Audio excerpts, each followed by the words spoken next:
Assalamualaikum warahmatullahi wabarakatuh.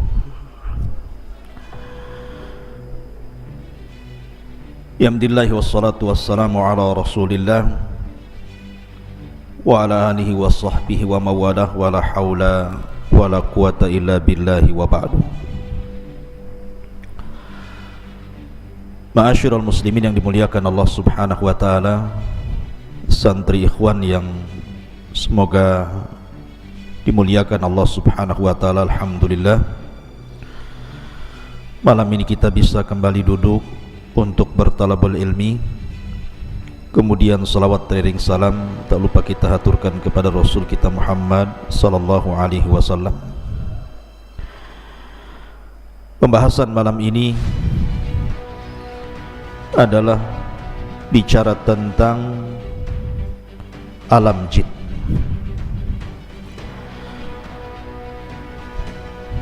Jadi malam ini kita bicara tentang masalah jin. Apalagi kita di hutan ini banyak jinnya.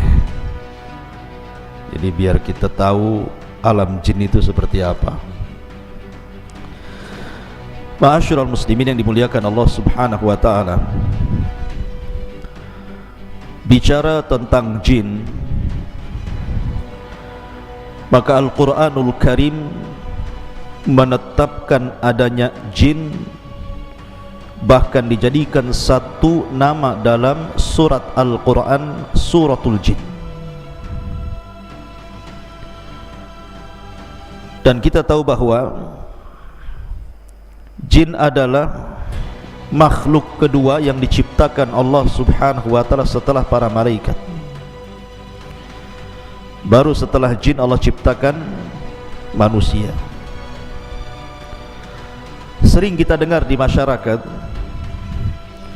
terkadang ada orang yang bercerita bahwa saya mendengar suara-suara aneh. Yang lain mengatakan ada yang memanggil-manggil. Yang lain juga bercerita, saya pernah tidur, ketika hendak bangun susah sekali, kayaknya dikunci. Susah gitu ya. Ada orang yang lagi tidur itu susah mau bangun, kayak lagi dipiting sama jin itu. Yang lain, ketika saya lewat di sebuah tempat, kayaknya kok bulu semua berdiri, mulai bulu kaki sampai bulu kepala. Jadi macam-macam cerita di masyarakat itu tentang masalah jin dan syaitan. Lalu apa hakikat jin ini, dan apa alaqah kaitan antara jin dan kita umat manusia ini? Ma'asyiral muslimin yang dimuliakan Allah azza wa jalla, dunia jin itu sebenarnya kurang lebih dengan kita. Di antara jin itu ada yang ahli salat, ahli puasa, ada yang umroh, ada yang haji, ada yang ahli sedekah, ada yang ahli zikir, bahkan ada yang mujahidin fi sabilillah. Tetapi di antara jin pun kebanyakan mereka ada yang fasik, ada yang suka minum khamar, ada yang suka berzina, ada yang suka berdusta, ada yang suka menyakiti dan menzalimi. Ya, karena jin itu terbagi menjadi dua. Wa inna kunna salihuna wa inna minna salihuna wa minna duna dzalik kunna tara'iqa kidada. Di antara kami para jin itu ada yang saleh, ada yang baik, tapi juga ada jin-jin yang mereka jahat. Baik, kita akan jelaskan, karena mungkin secara umum kita sudah mengetahui tentang asal muasal jin dan pernah saya jelaskan di sini.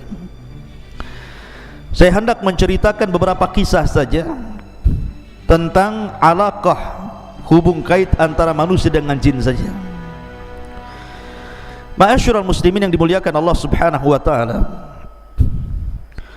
suatu ketika Nabi sallallahu alaihi wasallam pernah sholat. Tiba-tiba kemudian datang jin mengganggu Nabi sallallahu alaihi wasallam yang sedang sholat. Maka Rasul marah, kemudian Rasul menangkap jin itu kemudian mencekiknya. Saking kerasnya Rasul mencekik jin itu sampai keluar air liurnya. Dan Nabi SAW merasakan dingin air liur itu. Kata Nabi SAW, kalau aku tidak teringat dengan doanya Nabi Sulaiman, Rabbi habli mulkan la yambagi li ahadin mim ba'di, ya Rabb, anugerahkan kepadaku kekuasaan yang tidak ku anugerahkan kepada siapapun sepeninggalku. Tentu jin itu sudah kuikat di tiang masjid sehingga menjadi mainan anak-anak. Tapi karena teringat doanya Sulaiman, ku lepas jin itu. Artinya Nabi SAW mencekik jin sampai liurnya terasa dingin. Pertanyaannya, bukankah jin tercipta dari api? Kenapa pula liurnya dingin? Harusnya liurnya panas. Yang tercipta dari api itu asal penciptaannya bapak moyang mereka, tetapi anak keturunannya tidak seperti moyang mereka, sama dengan kita. Bapak moyang kita tercipta dari tanah, tapi apakah kemudian ketika orang dipotong tangannya tiba-tiba keluar tanah? Kan tidak juga, ya, tetap saja keluar darah gitu ya. Itu hanya awal penciptaan saja. Makanya kenapa jin juga disiksa di neraka merasa sakit, sama dengan manusia dipukul tanah juga sakit. Kalau nggak percaya saya pukulan tuh pakai tanah liat. Kalau nggak menjerit, saya kasih uang 100.000. Ma'asyiral muslimin yang dimuliakan Allah Azza wa Jalla. Lah, kalau kita melihat cerita-cerita di masyarakat kan macam-macam tuh. Apalagi penakut. Penakut itu biasanya pohon pisang pun jadi setan biasanya. Coba saja orang yang takut lewat kuburan. Sebenarnya di kuburan tidak ada apa-apa. Mungkin ada pelang warna putih. Itu lari terbirit-birit disangka kuntilanak itu. Itu penakut loh ya. Terkadang seseorang yang saking takutnya, mungkin ada kucing nabrak kaleng kongguan kemudian jatuh prang begitu ya. Itu ketakutan, disangka ada setan tuh di belakang itu. Atau terkadang kita lihat angin, kemudian ada pohon goyang-goyang, kemudian bayangannya itu ikut goyang-goyang juga kan, disangka setan itu. Langsung bulu kuduk berdiri semua tuh. Pertanyaannya, ikhwatu fiddin muliakan Allah Azza wa Jalla, mungkinkah seseorang itu melihat jin? Sebagaimana yang ma'ruf di masyarakat gitu ya. Maka kita katakan bahwa Allah Subhanahu wa taala berfirman, innahum yarakum min haitsu la tarawnahum. Mereka yang melihat kita, kita yang tidak melihat mereka. Artinya jin itu bagi kita alam gaib. Jangankan jin, di zaman Nabi sallallahu alaihi wasallam banyak orang-orang munafik. Rasul tidak tahu siapa satu munafik itu, kecuali setelah diberitahu Allah, kemudian dicatat oleh Hudzaifah ibnul Yaman siapa nama-nama munafik. Kalau Allah tidak memberitahu siapa munafik di zaman itu, selamanya Rasul tidak tahu mana satu yang munafik. Artinya munafik saja kita tidak tahu ya di zaman Nabi sallallahu alaihi wasallam, apalagi jin. Maka seseorang kemudian kalau masuk ke alam jin, kemudian sok tahu tentang masalah jin tanpa didasarkan Al-Quran dan Sunnah, ketahuilah bahwa dia itu pendusta. Contoh saja, dulu kan ada tayangan apa itu, Ghostbuster ya, yang nangkap jin dimasukkan ke botol itu loh. Nah ada tuh, tangkap mas botol, ditutup botolnya, dia udah tahu lubang botol bawahnya itu, lepas lagi ya kan. Kan ada orang yang narik jin, kononnya dimasukkan ke dalam botol. Ikhwatu fiddin muliakan Allah Azza wa Jalla, kita katakan ini dusta, ini acting saja. Kenapa kita katakan dusta? Karena Allah yang mengatakan innahum yarakum min haitsu la tarawnahum. mereka melihat kita, kita tidak melihat mereka. Macam mana kemudian menangkap jin dimasukkan ke dalam botol, sementara nas Al-Quran mengatakan kita tidak mampu melihat mereka, sementara mereka melihat kita? Kalau gitu tidak adil, Ustaz. Enak kali jin melihat kita, kita tak bisa lihat jin. Allah Maha Adil. Ketika di dunia kita tidak bisa melihat jin dan jin bisa melihat kita, kelak di sorga Allah balik alamnya, di mana kita bisa melihat jin dan jin tidak bisa melihat kita. Itulah kebalikannya dan keadilan Allah Subhanahu wa ta'ala. Akan tetapi ketika jin-jin itu tasyakul, beralih rupa, maka kita mungkin melihatnya. Bisa saja seseorang kemudian melihat ada burung hantu, disangka hantu karena ada hantunya, burung hantu. Kemudian kucing garong warna hitam, disangka setan, ya kan? Padahal garong dia, ya. Jadi mungkinkah kemudian jin-jin itu tasyakul dan seseorang bisa melihatnya? Maka kita katakan kalau itu yang terjadi bukan dalam bentuk asli, mungkin. Saya akan bercerita beberapa kisah ya di zaman para sahabat. Pertama, kisah Abu Hurairah radhiyallahu an. Suatu ketika Abu Hurairah radhiyallahu an itu ditugaskan Rasul untuk menjaga Baitul Mal, menjaga pembendaharaan Baitul Mal. Rupanya di malam itu ada pencuri masuk ke Baitul Mal mencuri gandum, satu karung, kemudian lari dibopong. Abu Hurairah melihat pencuri ini langsung mengejar, kemudian menangkap. Rupanya pencuri ini adalah orang tua dan mengatakan, "Ya Abu Hurairah, ana syaikhun kabir, faqirun, dzu iyalin, wa ma ataituka illa min hajatin, wa ma asabtu syai'an dunak, ma ataituka bla bla bla bla." Bahasa kita ya. Maka syaitan mengatakan, ataupun orang ini mengatakan pencuri ini, "Ya Abu Hurairah, saya ini orang tua, fakir, punya keluarga, dan saya tidak mungkin mencuri kecuali karena sebuah hajat, kebutuhan, karena mereka butuh makan, makanya aku terpaksa mencuri. Lepaskanlah Abu Hurairah." Akhirnya Abu Hurairah karena kasihan dilepaskanlah pencuri ini. Keesokan harinya berjumpa dengan Rasul. Sebelum kemudian Abu Hurairah bercerita, Jibril sudah ngasih tahu, dan Rasul sudah mewanti-wanti, "Ya Abu Hurairah, fa innahu sayaudu al-bariyah, fa innahu sayaudu fil lail." Wahai Abu Hurairah, orang itu akan kembali nanti malam. Betul, rupanya malam kedua mencuri lagi, ketangkap lagi, minta uzur lagi, dilepas lagi. Sampai ketiga kali Abu Hurairah mengatakan, "Tidak, ini sudah ketiga kali kau mencuri, tidak mungkin aku lepas, akan kuhadapkan kau kepada Nabi SAW." Maka orang ini mengatakan, "Gini saja wahai Abu Hurairah, lepaskan saya. Maukah ku ajarkan kepadamu? Maukah ku ajarkan kepadamu sesuatu yang kalau kau baca, setan akan lari darimu. Setan akan lari darimu."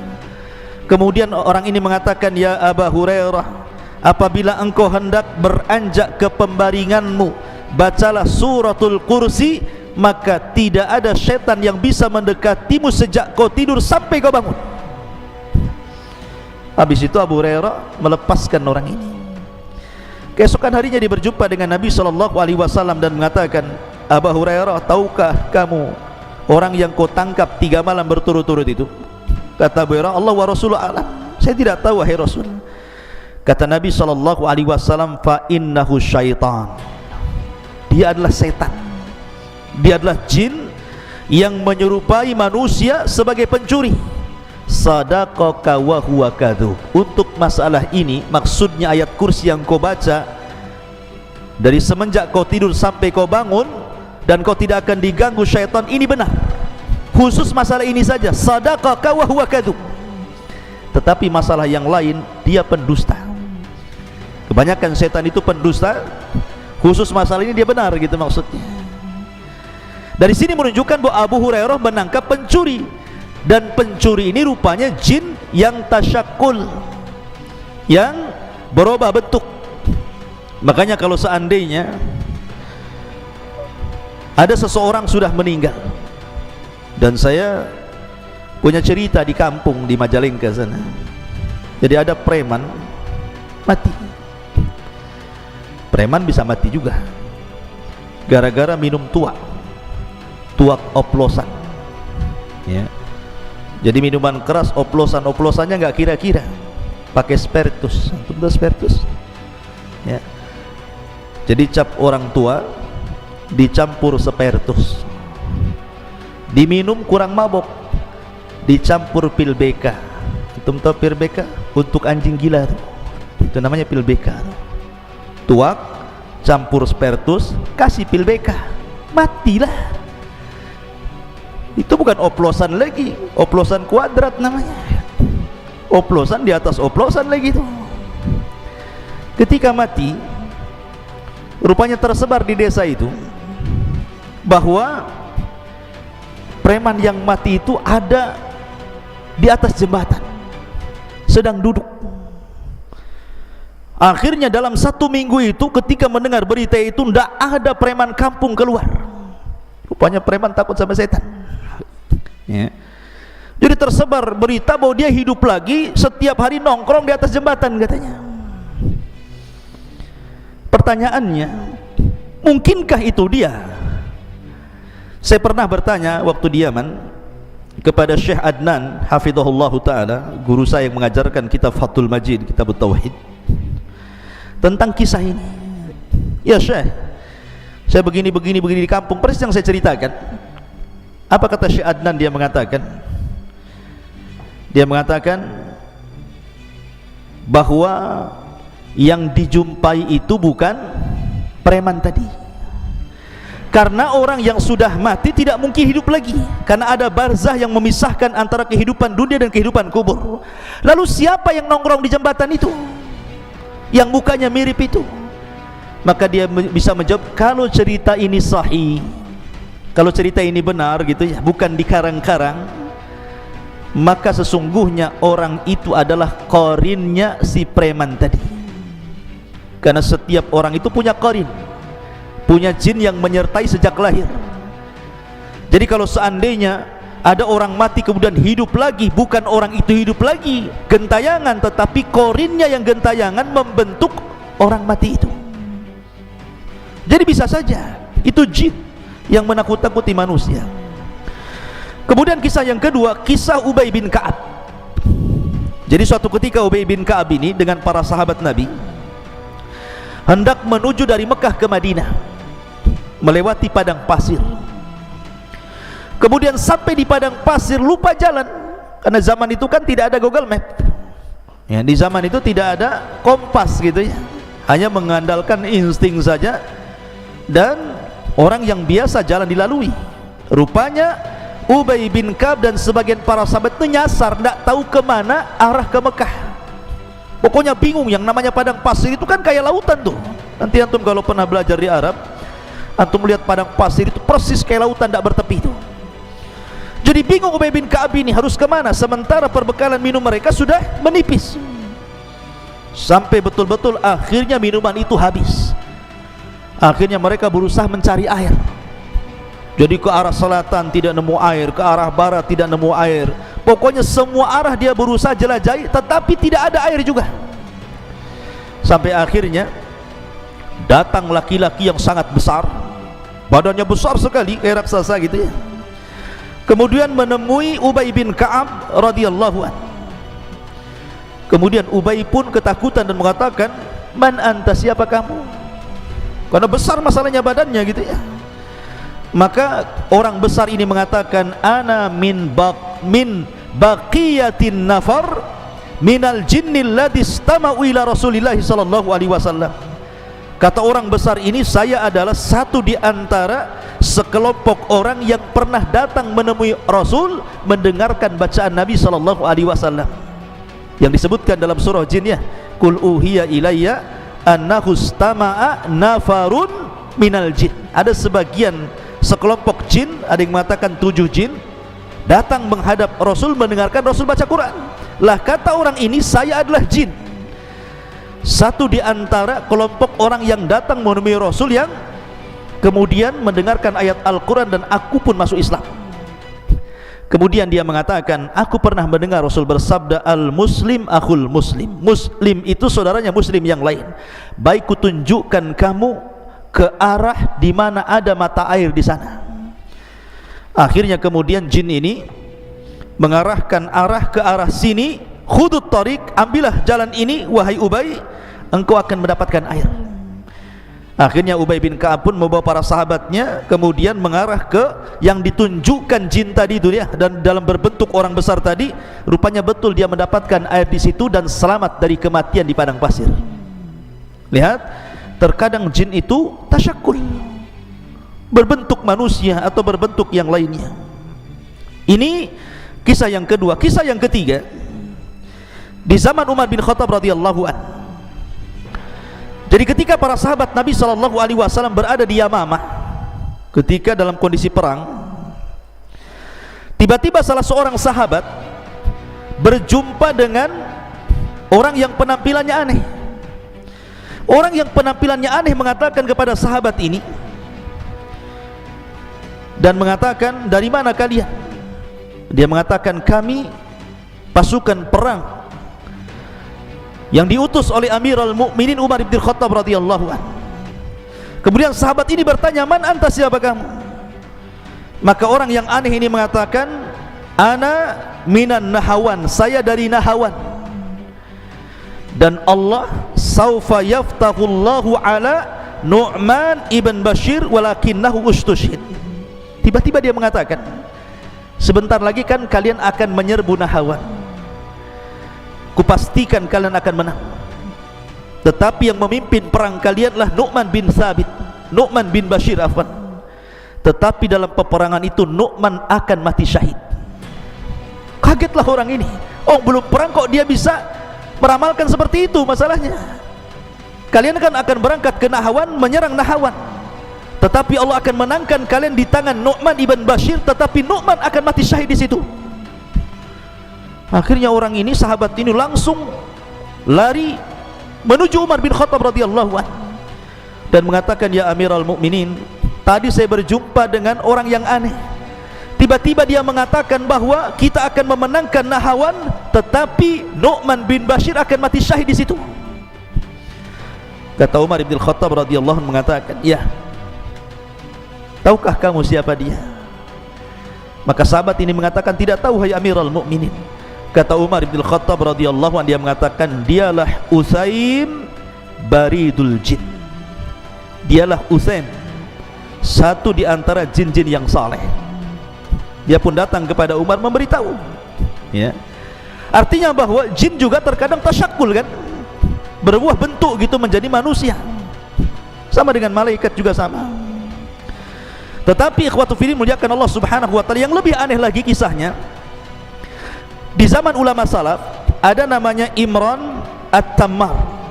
Imran At-Tammar ini seorang ahadus salihin, orang soleh. Imran ini At-Tammar ini seorang soleh. Jadi dia punya majlis taklim bersama syekhnya namanya Al-Hasan Al-Ja'di. Jadi ada seorang alim ulama besar namanya Al-Hasan Al-Ja'di. Jadi Imran ini suatu ketika dia ingin menghadiri majelisnya Al-Hasan Al-Ja'di, majlis di waktu fajar. Jadi Hasan Al-Ja'di ini biasa membuka majelis taklim setelah subuh, datang dari mana-mana, dan dia takut ketinggalan sehingga dia tidak mendapatkan tempat duduk di depan. Maka dia datang pas bertepatan malam itu, malam Jumat, dia datang pagi-pagi buta. Jadi jam 3 malam itu sudah datang dia ke masjidnya Al-Hasan Al-Ja'di ini. Ketika sampai di masjid, masjid tertutup semua.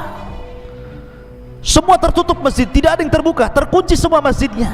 Anehnya, di dalam masjid itu terdengar suara Syekh Al-Hasan Al-Ja'di sedang qiyamul lail, sedang tahajud, dan dikeraskan bacaannya. Jadi ketika dia membaca ghairil maghdubi alaihim waladhdallin, tiba-tiba terdengar suara amin, seolah-olah masjid itu penuh, terdengar suara amin semuanya. Jadi Imran At-Tammar ini heran, ini masjid terkunci, Kemudian di dalam masjid itu Syekh Al-Hasan Al-Ja'di sedang solat malam tahajud. Ketika dia membaca waladhdallin, maka terdengar suara amin yang begitu banyak seolah-olah penuh masjid itu, dan dia tidak berani masuk. Dia pun menunggu sampai adzan fajar. Ketika adzan fajar, datanglah muadzin membukakan pintu masjid itu. Ketika dia masuk ke masjid, rupanya tidak ada satupun orang kecuali Syekh saja sedang solat sunnah fajar. Kaget dia, dari mana suara amin itu? Padahal dia mendengar ada riuh pikuk suara amin ketika Syekh sedang membaca Al-Fatihah dalam tahajudnya. Ketika dia subuh masuk ke masjid, tidak ada orang. Rupanya hanya ada Syekh yang sedang sunnah fajar itu. Kemudian terpikir oleh dia ini, Imran At-Tamari ini, setelah kemudian sholat subuh, kemudian mengikuti majelisnya Al-Hasan Al-Ja'di. Selesai pengajian, dia pun berusaha untuk menanyakan kepada Syekh, menceritakan pengalamannya semalam. Ya Syekh, semalam saya lihat masjid tertutup, engkau sholat tahajud, kau baca Fatihah, ketika engkau membaca waladhdallin semua mengaminkan dirimu, tapi ketika subuh aku lihat tidak ada satupun orang yang sholat di belakangmu. Lihat jawaban Syekh ini. Dia mengatakan, ya, karena di belakangku adalah jin min nasibin yakhtimul qur'ana kulla lailatil jum'ah. Jadi setiap malam Jumat, jin-jin nasibin ini datang, kemudian menghatamkan Quran di belakangku dalam tahajudku. Setiap malam Jumat mereka datang, solat di belakangku dan mengaminkan solatku. Kira-kira nih kalau antum solat malam, Allahu Akbar, ghairil maghdubi alaihim waladdallin, amin. Gak dilanjutkan gak tuh sholatnya? Langsung antum hidupkan semua lampu, bangunkan kawannya gitu, ya kan? Lihat Syekh, ya, artinya bahwa jin-jin juga ada alaqah dengan kita, ada hubung kait dengan kita, maksudnya dengan manusia. Ma'asyiral muslimin yang dimuliakan Allah Subhanahu wa taala. Tetapi ada juga jin-jin itu yang jahat, ikhwan. Tidak semua jin itu baik. Wa inna kunna salihuna wa inna minna salihuna wa minna duna dzalik. Kunna tara'iqa qidada. Jadi kami ini bertingkat-tingkat. Jadi memang jin itu kebanyakan mereka fasik dan kufur, berusaha untuk menyakiti kita anak Adam dan berusaha untuk menyeret kita untuk mengikuti mereka. Tetapi gangguan apapun dari jin itu tidak mungkin sampai kepada kita kecuali memang takdir yang Allah telah catat. Makanya Allah mengatakan, la in istama'u ala an yadhurruka bi syai'in lam yadhurruka illa bi syai'in qad kataballahu lak. Kalaulah satu dunia jin itu berkumpul hendak memberikan madarat kepadamu, tidak mungkin madarat itu sampai kecuali memang sudah ditetapkan dalam takdir Allah. Jadi tidak perlu takut antum. Kalau ada dukun datang kepada antum, saya sihir kamu, sihir sajalah, sambil nyantai ya, saya sihir kamu, silahkan sihir saja ya. Tapi tidak perlu sombong, sihir saja ya. Emang siapa kamu ya, kuruqyah kamu. Jadi tidak perlu kita sombong. Yang penting kita yakin bahwa kalau mereka mengancam sihir, sihir itu tidak mungkin terjadi kecuali karena izin Allah Subhanahu wa ta'ala. Dan jin itu ada titik kelemahannya. Saya contohkan sebuah kisah. Di zaman Nabi SAW, jadi Imam Hakim meriwayatkan dari Ya'la bin Marrah, dari bapaknya, dia mengatakan, aku safar bersama Nabi. Tiba-tiba aku melihat sesuatu yang sangat ajaib, yang sangat takjub, menakjubkan gitu ya. Karena ketika di perjalanan, rupanya ada seorang wanita bersama anaknya. Anaknya ini sakit-sakitan selama 7 tahun, selalu pingsan, kemudian siuman, pingsan lagi. Pokoknya selama 7 tahun itu 2 hari sekali pingsan dan sakit parah, gak bisa ngomong. Sehingga kemudian ketika berjumpa dengan Nabi SAW, Rasul bertanya dan mengatakan, kenapa anakmu itu? Maka ibu ini mengatakan, boleh jadi dia terkena syaitan wahai Rasul, tolonglah obati anakku. Maka Nabi SAW akhirnya mendekat anak itu, kemudian membuka mulutnya. Kemudian Nabi SAW hanya mengatakan, ukhruj ya aduwallah, keluar wahai musuh Allah. Cuma ngomong gitu saja, ukhruj ya aduwallah, ya, keluar wahai musuh Allah. Habis itu anak itu kemudian tertidur, dan setelah bangun tiba-tiba sembuh penyakitnya. Tidak tersisa sama sekali dari selama penyakit 7 tahun lamanya itu. Hanya Nabi mengatakan ukhruj ya aduwallah. Makanya kenapa dalam dunia ruqyah, ikhwan, kalau antum nanti jadi peruqyah, Nabi SAW itu tidak pernah memperbanyak dialog dengan orang yang diruqyah. Rasul hanya mengatakan ukhruj ya aduwallah, keluar wahai musuh Allah. Tidak perlu antum memperbanyak dialog. Kamu siapa? Dari mana asalmu? Dan nikah belum? Berapa anakmu? Kau kesini sama siapa? Nah, kau gabung sama geng mana? Tidak perlu, ya. Jadi tidak perlu diperbanyak dialog, karena jin itu pendusta. Karena mereka pendusta, maka kalau antum meruqyah cukup bacakan Quran. Kalau dia menjerit-jerit cukup antum katakan ukhruj ya aduwallah, keluar wahai musuh Allah, ya. Kalau tidak, ya ajak mereka beriman saja. Tidak perlu tanya yang aneh-aneh, ya. Karena jin itu pendusta, dan tidak ada jin itu yang bentuknya indah. Jin itu bentuknya jelek. Makanya ketika ada seorang syekh meruqyah, rupanya masuk jin yang paling cantik di kabilahnya ke dalam tubuh orang yang diruqyah itu. Kemudian oleh syekh berusaha jin yang paling cantik di kaumnya itu dikeluarkan dari tubuh orang tadi, terus diruqyah. Sampai Syekh bertanya tentang masalah sifatnya ketika itu, ya, bentuk kamu itu seperti apa? Karena dia mengaku wanita yang paling cantik, jin yang paling cantik di kaumnya. Maka dia mengatakan, sesungguhnya aku memiliki 9 kaki. Bayangkan, kalau antum dinadorkan dengan akhwat cantik tapi punya 9 kaki, mau nggak? Nggak mau. Itu bukan orang, namanya gurita tuh, cumi-cumi namanya. Artinya bahwa jin itu tidak ada yang bagus. Sudah bentuknya jelek, mereka pendusta masalahnya. Jadi jangan diperbanyak dialog.